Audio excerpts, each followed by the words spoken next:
Welcome to UBG Bytes, your shortcut to getting smart fast. Good to be here. Today, we're ripping into something a lot of parents are thinking about. TikTok's under 13 experience, or what most people call kids mode. Right. We just got our hands on this wild new research paper out of the University of California, Irvine, and man, it really pulls back the curtain on what's actually going on. It definitely raises some questions. Yeah.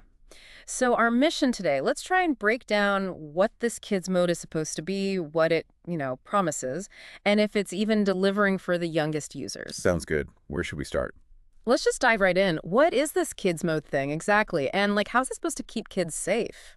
Okay, so the first thing that really jumps out from the research is just how locked down this under 13 experience is supposed to be. It's pretty extreme, honestly. Extreme how? Well, first off, it's only available in the US, Yeah. and it's designed as this really stripped-down version of the main TikTok app.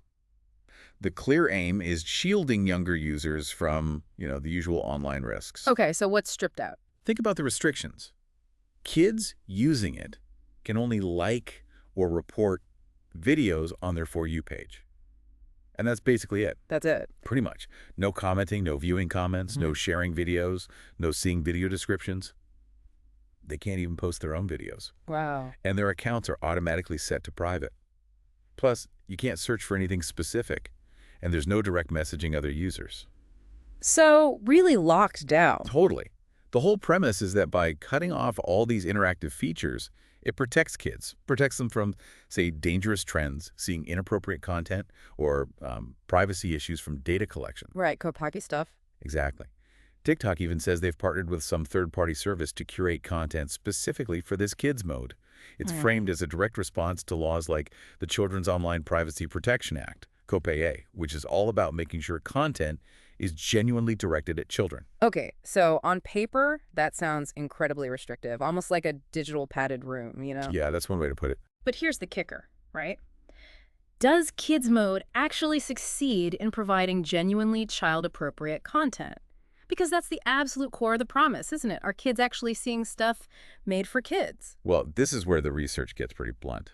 And honestly, it shows a huge disconnect. Uh-oh. Yeah. The study found that a staggering 83% of the videos observed on the For You page in kids mode were actually not child-directed, at least not according to COPA's own definition. 83%. Dude. Seriously. Seriously. So you hear kids mode and you think, okay, cartoons, maybe some kid celebrities, age-appropriate educational stuff, right? Yeah, exactly. Things kids actually watch. But no. The most frequent categories they found: nature, scenery and plants, and natural environment. Okay. I mean, nature is nice, but is that for kids in the way COPA means? Probably not exclusively, no. Uh. And things like anime and comics or toys and collectibles, stuff you'd expect kids to be interested in, were apparently rarely seen, less than 10 times in their entire data set. And it gets worse. They even found content that was outright inappropriate. No way, in kids mode. Yep. Including sexually explicit material or profane audio and text in 9 out of the 485 unique videos they analyzed. Wow, okay, that's bad. It's definitely not what you want in a safe space. And on top of that, they saw ads, but none of these ads were actually labeled as advertisements in TikTok's metadata. So no transparency there either. None, Wow. which is a massive transparency failure. It really makes you seriously question their whole content curation process, if these are the results. It's kind of like calling a restaurant's menu a kid's menu, but then only serving, steamed kale and tax forms. Right. Okay, so 83% not child-directed and inappropriate stuff slipping through. That's just wild. So if the content is largely irrelevant or even, problematic, what does this actually feel like for a kid using kids mode day after day? Is it engaging? Or are they just stuck seeing the same nature clip over and over? That's a really good question. Because if it's boring, kids are just going to leave, right? No one wants to see the same video of a squirrel 10 times. Exactly. And if we zoom out a bit, the findings on content repetition are, frankly, kind of baffling. Okay. The study reported that 24%, nearly a quarter, of the videos in their main dataset were repeated at least twice. A quarter. That's a lot of repeats. It is. Think about it. On average, a user might see a repeated video after watching about 373 other videos. Now, if you consider the average video duration is maybe 20 seconds, Okay, doing the math. it means they'd likely hit a repeat roughly every 2 hours they use the app. Every 2 hours. That sounds tedious. Right. But it wasn't just individual videos popping up again. They even observed entire sequences of videos repeating. Like multiple videos in a row. Yeah, one sequence of 17 videos, basically a whole block of content, showed up twice in their data. 17 videos repeating, wow. So for a platform that's supposed to engage kids, this level of repetition, combined with the fact that most content isn't even for them, it's just a surefire recipe for disengagement. Yeah, kids are smart. They'll get bored fast. Totally. They'll notice they're seeing the same stuff over and over. It completely undermines the stated goal of keeping them on this platform and supposedly safe away from the main app. Right, it seems like it would just push them away. So 24% repetition plus content that's mostly not even for kids. What a combo. Not ideal, no. So beyond the content itself, what about the actual app features? Or lack thereof? What's missing from kids mode that maybe parents would expect, or that kids actually need to stay safe online? It feels like there should be more protections than just no comments allowed. Yeah, and this brings up some really crucial points about, like, fundamental protections. The research highlights several critical shortcomings in the app itself. Okay, like what? First, and honestly, this is a massive red flag for anyone familiar with kids' privacy rules, Yeah. there is no parental consent process when a child creates a kids mode account. Wait, none. None. Parents can't link their email, they can't verify their identity, nothing. Which seems like a huge compliance issue, potentially, with laws like COPPI. Huh. Okay, that's big. What else? Well, the only real parental control they could find was a screen time limit. After an hour, a parent gets prompted to solve a simple, single-digit multiplication problem to add more time. A math problem, like 7 times 6. Pretty much. Let's be real. Any kid who's, made it past first grade can probably bypass that pretty easily. It's almost a joke. Yeah, not exactly Fort Knox. And not even close. And here's another kicker. The security button in the settings menu. Yeah. It literally does nothing when you tap it. Yeah. Zero function. It's just there. A dead button. Apparently so. Yeah. Plus, there are absolutely no accessibility features. No screen reader support, no way to adjust text size, which completely excludes users with disabilities. That's awful. And remember, there's no search function either. So kids can't even look for specific things they're interested in, assuming that content even exists in kids mode. Right. You can only see what the algorithm feeds you. Exactly.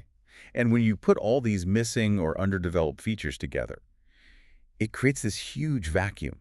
It basically incentivizes children to just, lie about their age and jump onto the regular TikTok platform. Ah, okay. I see where this is going. Right, where they're exposed to all the well-documented risks, mental health stuff, genuinely inappropriate content, targeted advertising without any of these so-called protections, however flimsy they are in kids mode anyway.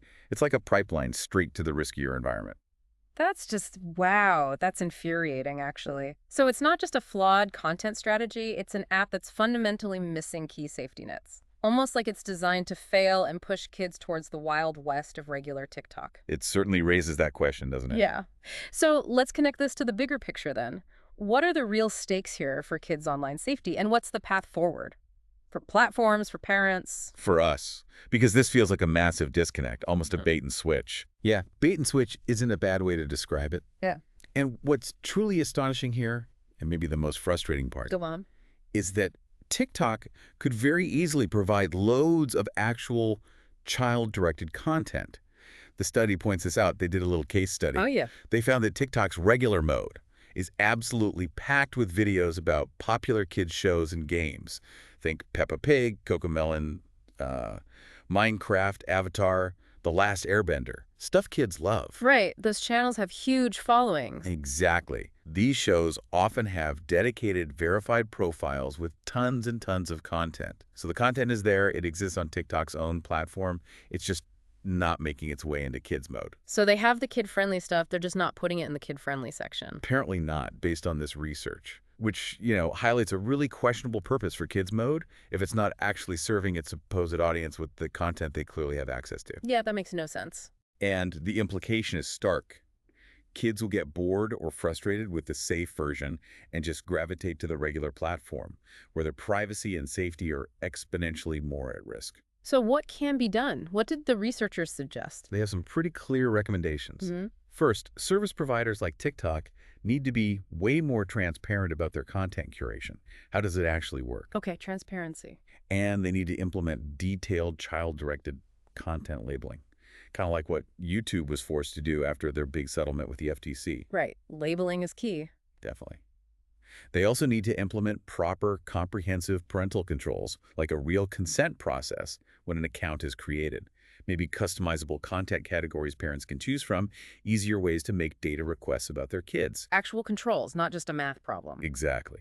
And for regulators, they absolutely should investigate this glaring lack of child-directed content and the way the whole setup basically funnels kids towards riskier platforms. So look into why kids mode seems to push kids away. Precisely. This could, or maybe should, spark further enforcement actions or maybe new policy discussions. It's not just about what's on the app, but how the app experience itself might be pushing users, especially kids, into less safe environments. Man, that is a lot to process. It's just crazy to think that a platform specifically designed for kids is falling so incredibly short, especially like you said, when the content they should be showing is literally sitting right there on their main platform. That's quite the paradox. It really makes you stop and think hard about the responsibility these huge tech companies have, and frankly, how much more needs to be done to truly protect our youngest users online. Absolutely. So for you, our listener, here's something to chew on. If a so-called kids version of an online platform isn't actually for kids, what does that say about the trust we place in these digital spaces for our children? And maybe more importantly, what can we do as users, as parents, as just concerned people to demand better?